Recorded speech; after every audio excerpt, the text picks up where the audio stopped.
Hey, what's going on? I'm Matt O'Leary back with another video, and today's topic is going to be the New York Jets versus the New England Patriots preview. But before we get started, I just wanted to mention that you can follow me on social media at Matt O'Leary NY on Facebook, Twitter, and Instagram. So now that we got that out of the way, let's get this one rocking and rolling and talk about the New York Jets versus the New England Patriots. And this game has a crazy, crazy spread. Depending on where you look, it could be 22, 23, even 23 and a half, I've even seen in some places. This game is absolutely nuts. You very rarely see spreads like that, but I'd have to take the Patriots, and I'm going to get into why. So Luke Falk is starting for the New York Jets, and yes, he looked pretty solid in the second half, especially compared to Trevor Siemian, but you got to think Bill Belichick's going to give this kid fits. He was 20 of 25 for an 80% completion percentage. Insane. 198 yards and a 99.7 quarterback rating against the Cleveland Browns. Granted, Cleveland wasn't playing as hard, and they didn't look that good to begin with, but they weren't playing as hard towards the end of that game, and you could obviously tell that. And again, are the Patriots a phenomenal defense? No, but Bill Belichick knows what he's doing, especially against young quarterbacks.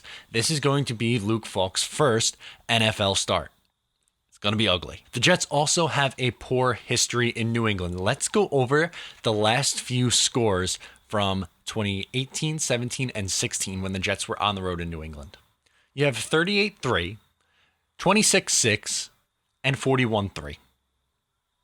You'll notice that the Jets haven't scored a touchdown in New England since 2015. It was a Ryan Fitzpatrick pass to Chris Ivory. Devin Smith was on the field for that touchdown. That's how long it was since the New York Jets scored a touchdown in New England. Insane. That's utterly insane. Eventually, yes, that streak has to come to an end, but it doesn't look like it's going to be this week. It really doesn't. In fact, the last time the New York Jets won a game in New England was that 2010 AFC divisional round. The last time they've won a game in New England in the regular season, 2008. Brett Favre was the quarterback. Since Bill Belichick has taken over as head coach of the New England Patriots, the Jets are 5-13 on the road. They're not going to win this game. We don't know for sure if Trumaine Johnson's going to be benched again, but if he is, it's not going to make that much of a difference. Yes, Trumaine Johnson, people are questioning whether he loves football or whether he's still good at football. I don't really particularly think he is still good at football.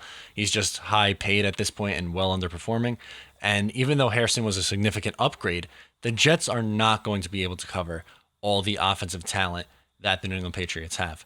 Antonio Brown, Josh Gordon, Julian Edelman, that's a three-headed monster at the wide receiver position, and the Jets aren't three quarterbacks deep. They are not even really one cornerback deep at this point. The Pats are a team that could beat you in so many ways. They could run the ball down your throat. They could out-throw you. They could play defense. They could really do it all because they are so well coached, even though it pains me to say it, but they are so well coached. Is Adam Gase going to go into New England and out-coach Bill Belichick? Probably not. That's what it's going to have to take in order for the Jets to win this game. It's going to take an act of God for the New York Jets to win this football game. For what I think the New York Jets are going to do on offense, I think they're going to give a ton, and I mean a ton, of targets to Le'Veon Bell. I'm going to say probably 30 in this game. He's easily going to rush the ball 15 to 20 times, and they're going to check it down a lot. Young quarterbacks tend to do that, and Luke Falk, as the third-string starter, isn't going to have a ton of confidence to air the ball out down the field. I would be stunned if he is, so expect a lot of checkdowns and a lot of short stuff.